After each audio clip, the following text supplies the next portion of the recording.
¿para qué es la Biblia? Y quizás esa es la primera pregunta. Este tema, para nuestra enseñanza se escribieron, las Escrituras. Y allí vemos en este capítulo 15 a los Romanos, dice versículo 4, porque las cosas que se escribieron, y está hablando acerca de la Biblia, estas cosas que se escribieron antes para nuestra enseñanza se escribieron, a fin de que por la paciencia y la consolación de las Escrituras, o sea, todo el trabajo que costó que hoy nosotros podamos tener la Biblia de esta manera, la paciencia, y cuando hablo de todo el trabajo, hablo de todo lo que representó en su momento, las vivencias que tuvieron tanto los que participaron en la escritura, como después el trabajo para que en algún momento pudiera surgir y escribirse y tenerlas ya de esta forma impresas. Y hoy día las tenemos en una forma hasta digital, y ustedes pueden ir en la casa y ponerle ahí oír, y van escuchando todo lo que, o sea, es tanto todo lo que ha habido alrededor de las Escrituras, la paciencia como para que nosotros hoy podamos tenerlas y disfrutarlas. ¿Para qué? Dice este texto, para la consolación y la consolación de las Escrituras, para que tengamos esperanza. Les decía el miércoles, que estamos ya en el mes de octubre, que nosotros en las tradiciones evangélicas, voy a usar este término, en las tradiciones evangélicas nos van a decir, pues nosotros no nos ceñimos por las tradiciones, ¿no? Nosotros nos ceñimos ¿por qué? Por la palabra de Dios. Bueno, pero nosotros este mes lo apartamos para hablar un poco acerca de la Reforma Protestante del siglo XVI. Y algo que hemos hablado constantemente cuando tocamos el tema, y lo decíamos el miércoles, la Reforma Protestante no son los hombres que surgieron como Lutero, Calvino, o los lemas, los eslogans que tanto se repiten como la Iglesia reformada siempre reformándose, o incluso las 5 solas, ¿no? Sola Escritura, solo Cristo, sola fe, sola gracia, solo a Dios la gloria. No, la Reforma Protestante, y decíamos el corazón de la Reforma, es la palabra de Dios, es Dios mismo, que habla a los corazones y que es Dios mismo el que nos inquieta a través de su palabra. Lo que podemos ver y entender, por ejemplo, que cada uno de estos hombres vivieron en su momento, fue un encuentro con las Escrituras, fue un encuentro con conocer a Dios a través de su palabra.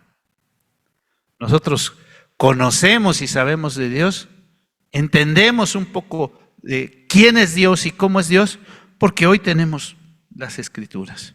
Entonces, también algo que hemos resaltado y que hemos puntualizado, la Reforma no es otra cosa más que las buenas noticias de Dios, no es otra cosa más que el Evangelio de Dios, porque lo que podemos ver en la Reforma es como Dios cambia la vida de las personas a través de su palabra.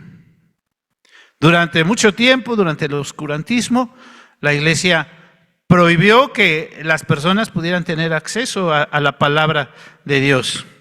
Y muchos no podían ni siquiera tener el acercamiento a las Escrituras. Y hace un momento que dije, la paciencia, todo lo que varias personas tuvieron que sufrir para que nosotros pudiéramos tener las Escrituras, y a eso aunado al analfabetismo que incluso en países que hoy se nombran de primer mundo, en ese momento había.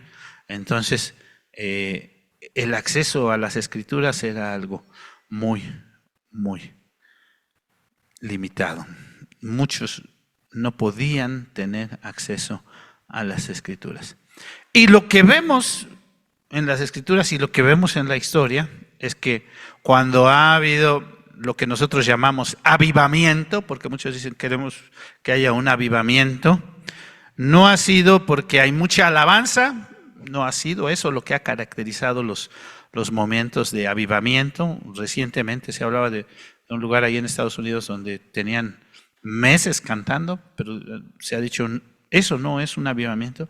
Los avivamientos se han caracterizado principalmente porque ha habido un conocimiento profundo de la palabra de Dios.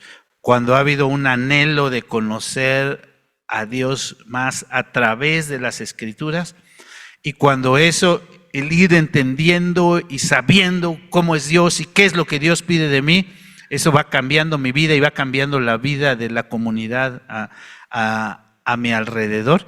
Es cuando se han producido realmente los grandes avivamientos, cuando las personas se han acercado a las Escrituras. Leemos, por ejemplo, de una reforma ahí en el libro de los Reyes con Josías, ¿verdad? Cuando Josías encontró las Escrituras y se encontró con lo que decían las Escrituras y supo que lo que el pueblo de Dios estaba haciendo no era correcto, y entonces comenzó a hacer cambios profundos en la sociedad, quitando altares, quitando cosas, para que el pueblo de Dios buscara solamente alabar a nuestro Dios. Entonces, cuando ha habido cambios profundos, se dice que uno sabe si la iglesia está realizando su tarea viendo cómo está el termómetro de que si la iglesia está realizando su tarea, es la sociedad lo que se está viviendo afuera. ¿Por qué? Porque si la iglesia está realizando su tarea, si hay mucha violencia, si hay corrupción, si hay todo lo que estamos viendo hoy, es porque la iglesia no está haciendo su tarea. ¿Quién es el que debe hablarle de Dios a todas las personas que están actuando de esa manera? La iglesia. ¿Sí o no? La iglesia son los que tenemos la tarea. Entonces se dice que la iglesia no está realizando su tarea cuando no está llevando el mensaje de la palabra de Dios a la comunidad, a la sociedad, que no se está produciendo el cambio fuerte en la vida de las personas. Nuestro texto, si vamos a nuestro texto, espero que tengan ahí el pasaje que acabamos de leer, si no lo tienen, es Romanos capítulo 15. Romanos capítulo 15. Nos habla principalmente de dos cosas, y sí lo vamos a ver en este momento un poquito, dos cosas que tienen que ver con el propósito de las Escrituras, o sea, ¿para qué se escribieron la Biblia? ¿Para qué se escribieron estas cosas? Y el efecto que produce en las personas las Escrituras. Y entonces, pues también tenemos que nosotros, como dice, no tomar nada, simplemente un texto de pretexto, y tenemos que ver el texto en función de todo el contexto. Está nuestro texto en la carta a los Romanos, está en el capítulo 15, casi el penúltimo capítulo. La carta a los Romanos, si ustedes, ya lo hemos hablado en varias ocasiones, pero la carta a los Romanos está dividida principalmente en dos partes. Del capítulo 1 al capítulo 11 nos habla acerca de aspectos doctrinales, la condición del hombre y cómo Dios saca al hombre de esa condición de pecado, cómo Dios saca al hombre de esa condición de no conocer a Dios, de no conocerle, y qué es lo que Dios quiere hacer con la vida de las personas. A partir del capítulo 12, ¿sí me escuchan bien hasta allá atrás, hermanos? Sí. A partir del capítulo 12, comienza a hablar esta carta a los romanos sobre cosas prácticas en la vida cristiana. ¿Cómo debemos de vivir la vida cristiana? Recuerden el capítulo 12, es esa parte que dice que no os conforméis a este siglo, ¿no? Dice, así que hermanos, os ruego por las misericordias de Dios que presentéis vuestros cuerpos en sacrificio vivo, santo, agradable a Dios, que ese es nuestro culto racional. Eso es lo que las primeras frases del capítulo 12 va diciendo esto, nuestro culto racional, para que podamos entender cuál sea la buena voluntad de Dios, agradable y perfecta. Y ese capítulo 12 habla de los dones en cada uno de los miembros de la iglesia, habla de cómo debemos relacionarnos como miembros de la iglesia. ¿Se acuerdan? Ahí dice que nadie debe de tener más alto concepto de sí que el que debe de tener, o sea, no debemos de creernos mucho, es lo que está diciendo esa porción. También que no debemos de buscar, pues nosotros hacer las cosas a nuestra manera. La última parte de ese capítulo 12 dice que no seamos vencidos de lo malo, sino venzamos con el bien el mal. El capítulo 13 habla sobre someternos a las autoridades, y ahí está hablando de las autoridades, podríamos decir, el gobierno, ¿verdad? El gobierno. Y nada más, si yo comento esto generalmente, porque como cristianos y como ciudadanos y como miembros de un país, muchas veces no estamos de acuerdo con la forma en que está trabajando nuestro gobierno. Muchas veces decimos, hay tanta corrupción, y sí, sigue habiendo tanta corrupción. No estamos de ninguna manera justificando al gobierno en su posición actual. Pero generalmente lo que le comento a muchos, bueno, si nosotros leemos este capítulo 14 y bueno, otros capítulos como 1 Timoteo capítulo 2, donde dice que todos debemos de estar orando por nuestras autoridades, y pensamos el tiempo que estaba viviendo el apóstol Pablo, ¿y quiénes eran los gobernantes en ese momento?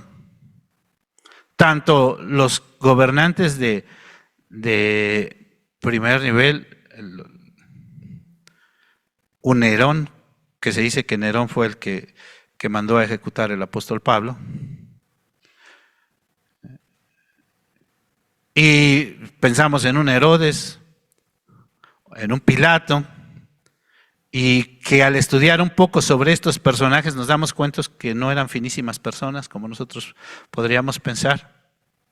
Sin embargo, el apóstol Pablo dice, sométanse a las autoridades.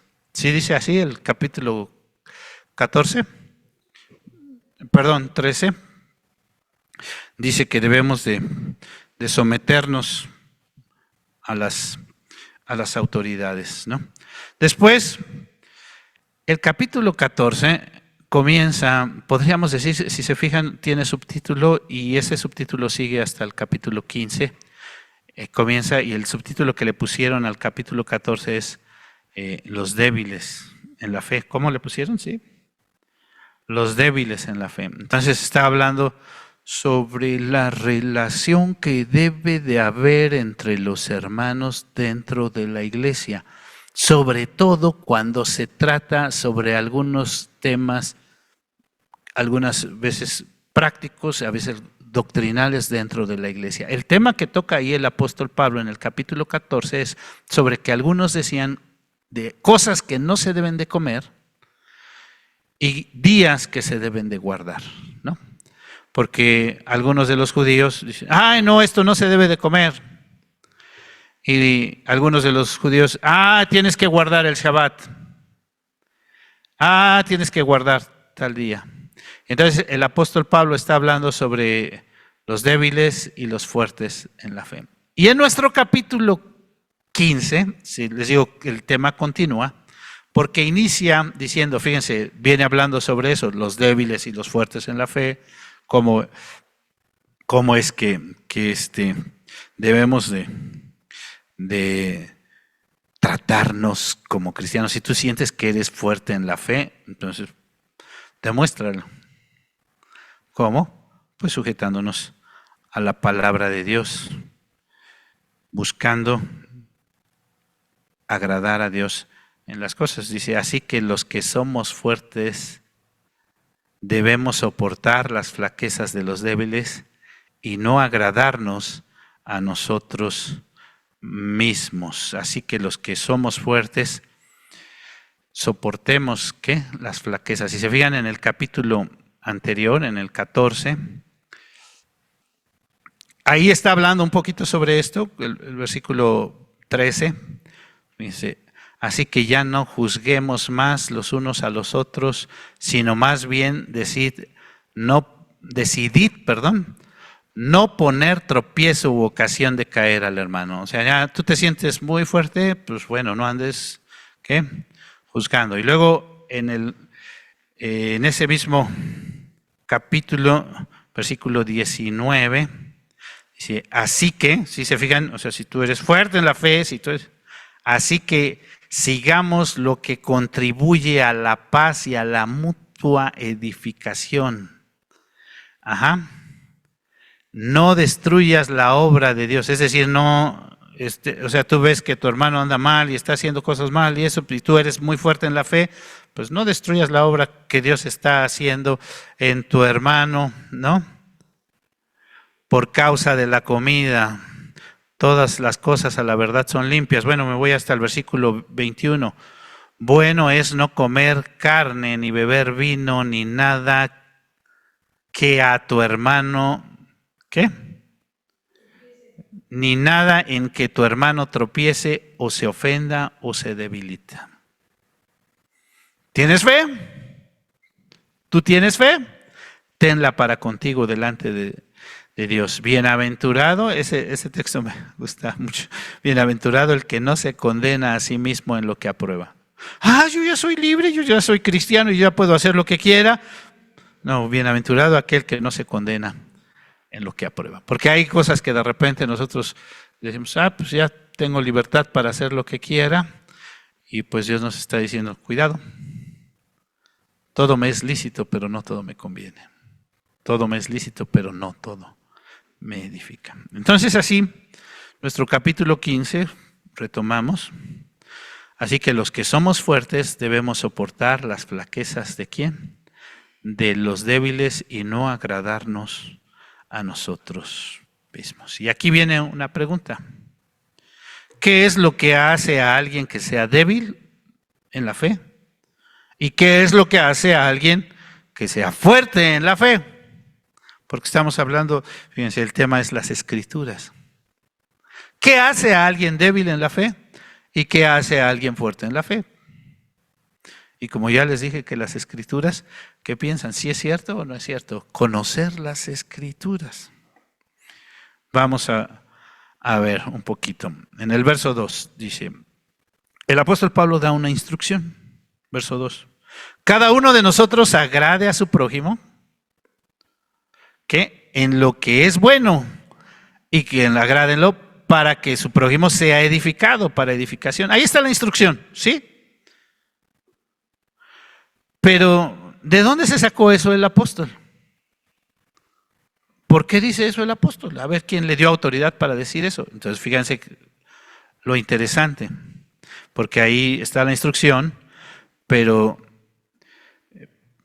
a ninguno de nosotros nos debería de causar problema comer o dejar de comer algo, ¿no? No nos debería de causar problema. Si eso hace sobre todo tropezar a mi hermano, porque si los hermanos ven al pastor que anda tomándose unas copas, van a decir, ¿y eso qué es el pastor? ¿No? Entonces, pastor, pues por favor no tome. Pero a lo mejor no es pastor, a lo mejor es anciano o es diácono. ¿Y eso qué es el anciano? ¿Y eso qué es el diácono? A lo mejor ni siquiera es anciano o es diácono, sino ahí en el trabajo, pues todos saben que es cristiano, es evangélico. ¿Y eso qué es hermanito, verdad?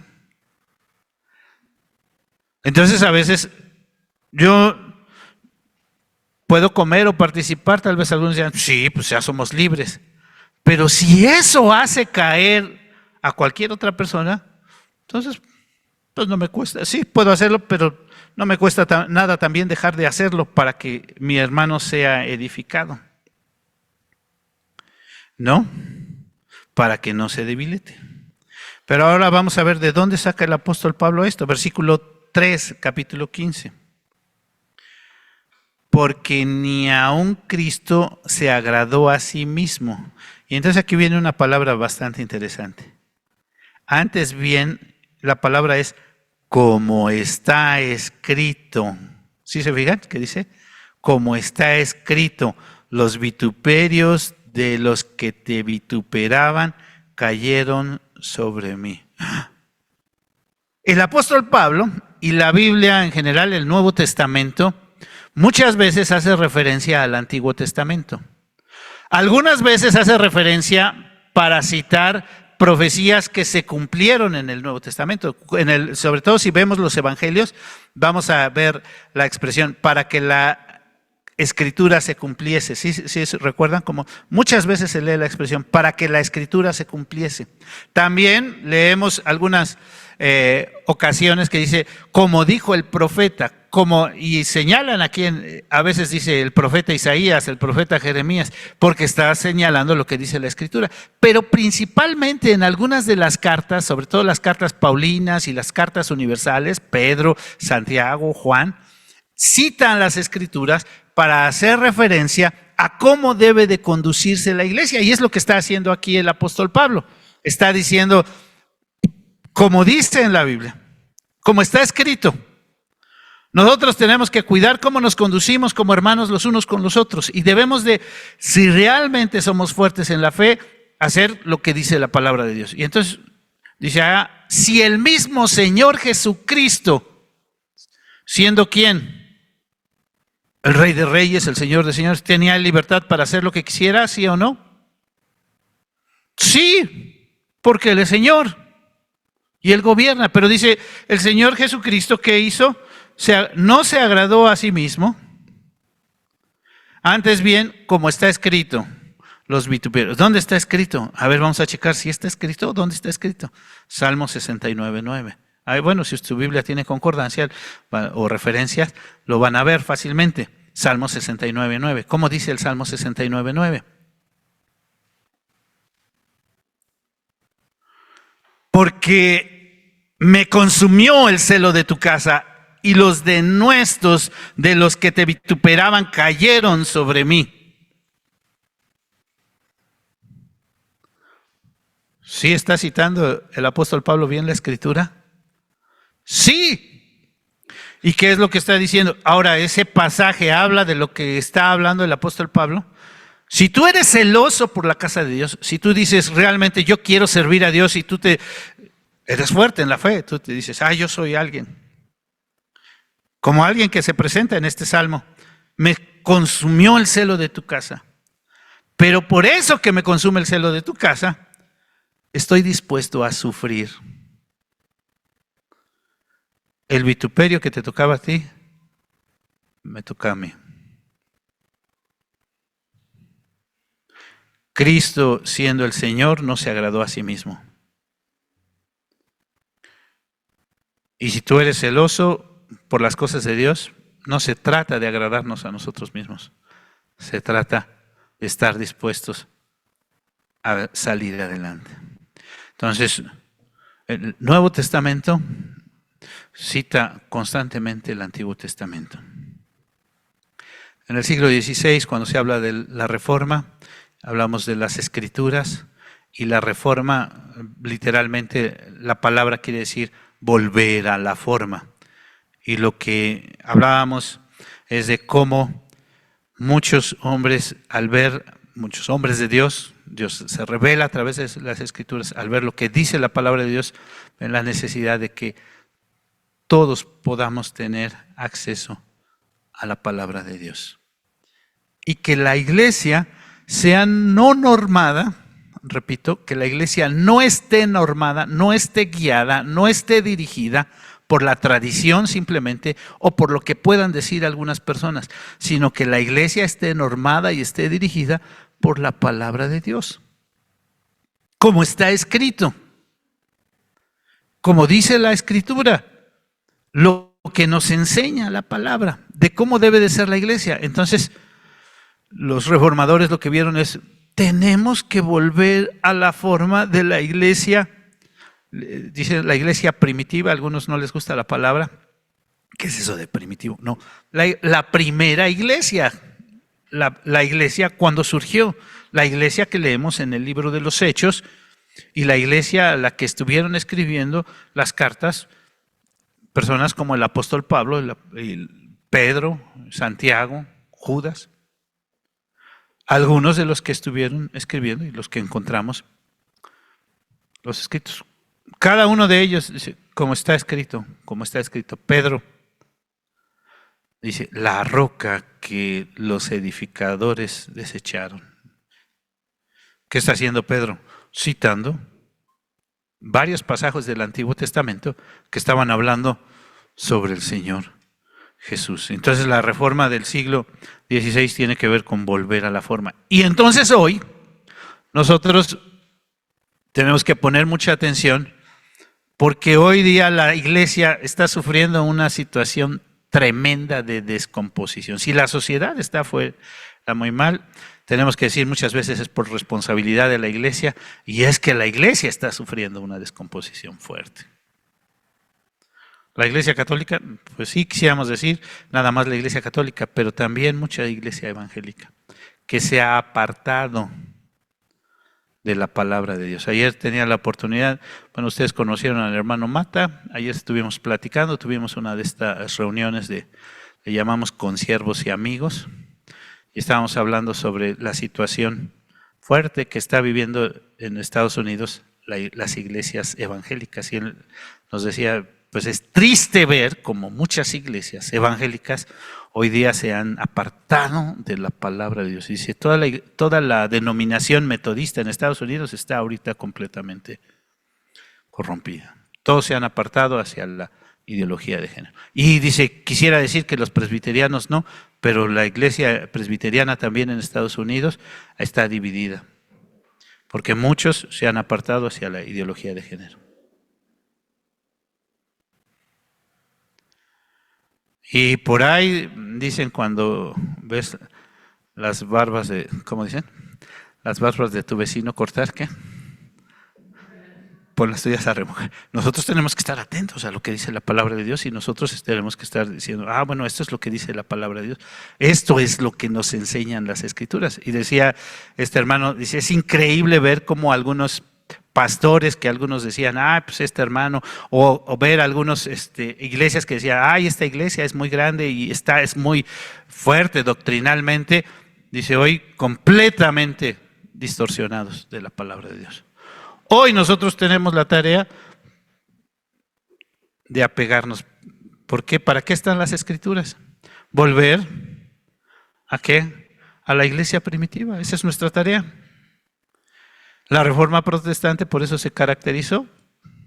Aún siglos antes de Martín Lutero, porque celebramos el mes de octubre, pues, no lo saben porque en el 31 de octubre Martín Lutero pegó sus 95 tesis, el 31 de octubre pegó sus 95 tesis en la abadía de Wittenberg. Pero antes de eso, siglos antes, hubo varios personajes, que su deseo era que la palabra de Dios llegara a las personas. John Wycliffe, él comenzó a traducir la Biblia al inglés y causó tanta polémica en diferentes lugares que el Papa Martín V, ya había muerto John Wycliffe, ya había hecho lo que había hecho. Casi 40 años después de que había muerto, mandó sacar sus restos de John Wycliffe para quemarlos. Tanto odio tenía este papa hacia John Wycliffe que dijo, hay que quemarle sus huesos, porque si hablamos de Juan Ox también murió en la hoguera y él dijo, pues bueno, aquí me muero, pero va a venir, él profetizó en algún sentido que iba a venir Martín Lutero. Al final, varios de los que participaron en la traducción de la Biblia, como Tyndale, ya la traducción de la Biblia al inglés completa, murieron, estuvieron dispuestos a sacrificar sus vidas para que hoy día nosotros podamos tener acceso a las Escrituras y podamos ser la iglesia reformada, la iglesia que busca apegarse a la palabra de Dios, a la Biblia, no a la tradición. Por eso generalmente cuando se empieza a hablar de la reforma se empieza a hablar primero de la Biblia, porque las 5 solas, la primera sola es sola Escritura. Nosotros no estamos sujetos a la tradición, nosotros no estamos sujetos a los concilios, nosotros no estamos sujetos a las encíclicas o a las bulas papales, no estamos sujetos. Nosotros estamos sujetos a la palabra de Dios. Si en algo se caracterizó después algunos documentos como las confesiones o los catecismos, como el de Heidelberg, la confesión de Heidelberg, los catecismos mayor y menor y todo, es que cada una de las declaraciones que se expresan en esos documentos tienen una base escritural, o sea, tiene algo, un apoyo sobre lo que la Biblia dice al respecto de ese tema. Dios llegando a través de su palabra directamente a los hombres. Ya hablaba el miércoles sobre eso Martín Lutero y el texto de Romanos 1, 16 y 17, porque no me avergüenzo del Evangelio, que es poder de Dios para salvación. Vamos a regresar a nuestro pasaje, versículo 4, que es el que tomamos, que dice, porque las cosas que se escribieron antes para nuestra enseñanza se escribieron a fin de que por la paciencia y la consolación de las Escrituras tengamos esperanza. Y yo les dije al principio que este texto nos habla de 2 cosas sobre las Escrituras, el propósito y el efecto de las Escrituras. ¿Cuál es el propósito? Según nuestro texto, ¿cuál es el propósito de las Escrituras? Dice que el propósito o la razón de ser o para que lo que tenemos las Escrituras es para nuestra enseñanza. ¿Qué aprendemos a través de las Escrituras? Bueno, nosotros aprendemos a través de las Escrituras quién es Dios, cómo es Dios, qué es lo que quiere Dios de nosotros, qué es lo que pide Dios de nosotros. Si realmente podemos conocer a Dios es a través de las Escrituras. Él se revela ahí y ahí aquí podemos saber lo que Él ha hecho por nosotros. De tal manera que cuando nosotros sabemos lo que Él ha hecho por nosotros, eso produce un efecto, y el efecto que aquí nos dice que produce, si ven su texto, dice es que tengamos esperanza. La última frase del texto dice, a través de esto podemos nosotros tener la esperanza por la paciencia y la consolación de las Escrituras. Esto necesitamos paciencia y Dios ha tenido mucha paciencia al revelarse a nosotros a través de ¿qué? De las Escrituras. ¿Es pesado leer la Biblia, hermanos? ¿Qué tan difícil es? Y yo quiero decirles realmente que uno puede ver cuando alguien tiene ese anhelo, ese deseo de conocer a Dios y de servir a Dios, cuando ve ese anhelo por apegarse a la palabra de Dios, por conocer. Yo sí quiero servir a Dios, pero eso de leer 3 capítulos diarios está medio difícil. Yo sí quiero ser alguien que dirija la iglesia, pero no me pida, pastor, que tenga que estudiar 1 hora diaria durante la semana, porque está difícil eso de estudiar la Biblia. Yo sí quiero ser alguien que enseñe, voy a dar clases aquí en la iglesia, pero eso de estudiar la Biblia y aprenderla para enseñarla está complicado. ¿Cómo ven? Hace un momento hablábamos con los jóvenes, estaba hablando acerca de los dones y estaban hablando de dones orales. Primero se habló la semana pasada sobre la sabiduría y conocimiento, y hoy se habló sobre la exhortación y la enseñanza. Y dice, bueno, sí es cierto, son dones del Espíritu Santo, de los que marca ahí 1 Corintios 12.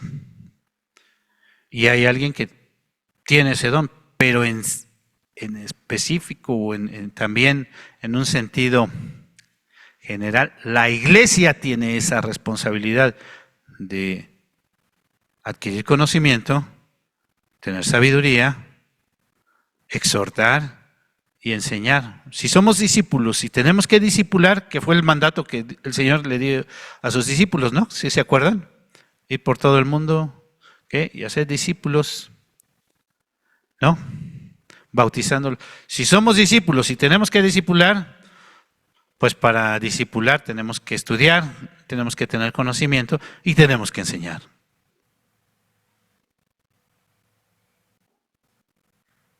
Ahí ya lo puso más difícil, pastor, ¿no? Eso no me suena tan espiritual. Yo prefiero venir y cantar y levantar mis manos. Eso ya lo puso un poquito más difícil, pastor. Eso de estar estudiando un tema. No, yo llego, me levanto y digo, ay, el Espíritu Santo me guía para acá. Ya lo puso más difícil, pastor, porque se trata de leer y estudiar y ver. Versículo 5, pero me llama la atención cómo repite esta frase. Pero el Dios de la paciencia y de la consolación, qué paciencia de veras nos tiene Dios, y cómo a pesar de ser como somos, nos consuela, os dé entre vosotros un mismo sentir. ¿Un mismo sentir en qué? En Cristo Jesús.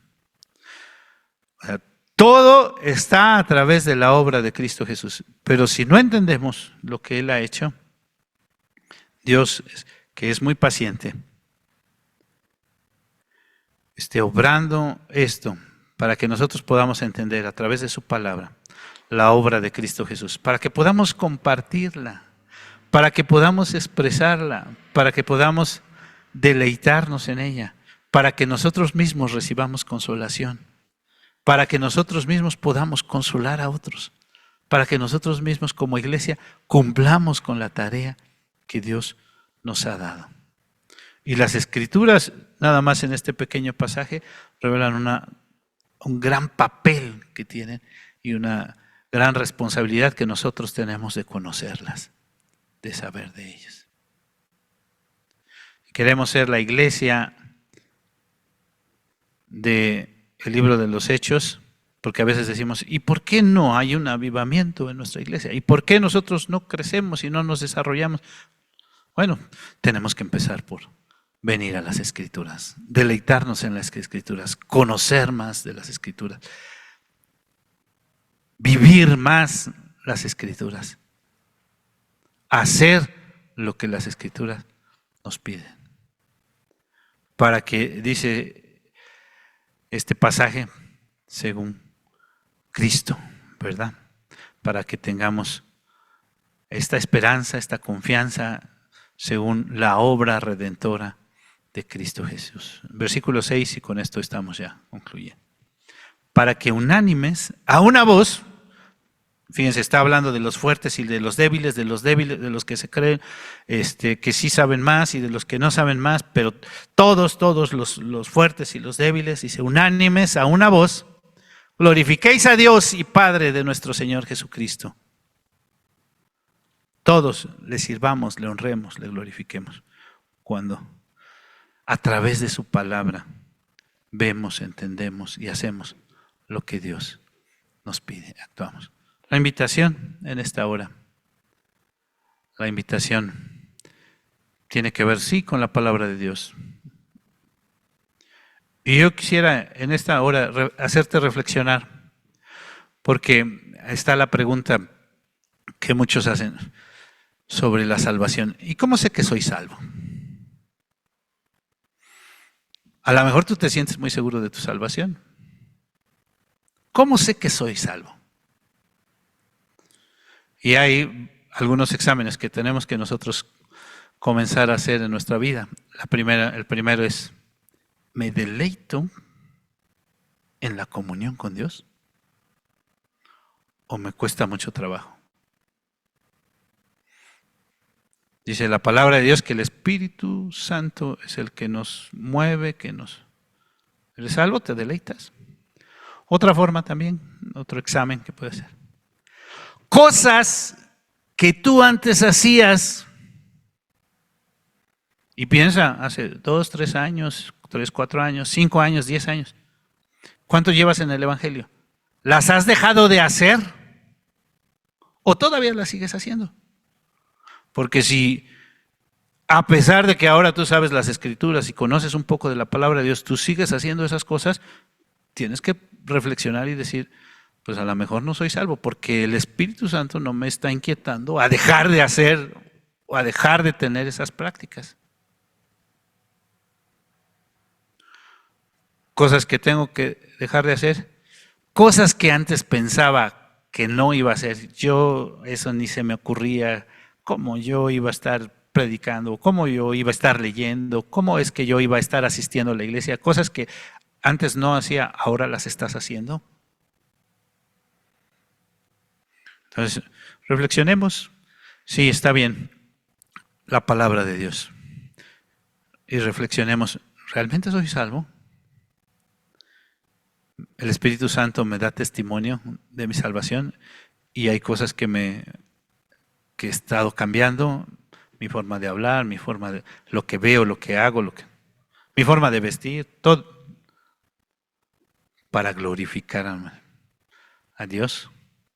La Escritura está produciendo ese deleitarme. Dice, esas cosas que se escribieron están produciendo ese cambio en mi vida. Si sigo igual, hay que reflexionar y hay que pensar y hay que decirle, Señor, aquí estoy, obra el cambio en mi vida. Vamos a orar. Señor, te alabamos, te damos la honra y la gloria. Gracias por tu palabra, gracias porque a través de ella tú te muestras a nuestras vidas. Permite que como iglesia te busquemos, te honremos, te glorifiquemos, conforme a lo que tú nos pides en tu palabra, no conforme a lo que a nosotros se nos ocurre. Señor, enséñanos a servirte. Gracias por tu gran paciencia, gracias por tu amor, tu bondad, que muestras y has mostrado a través de la historia en nuestras vidas.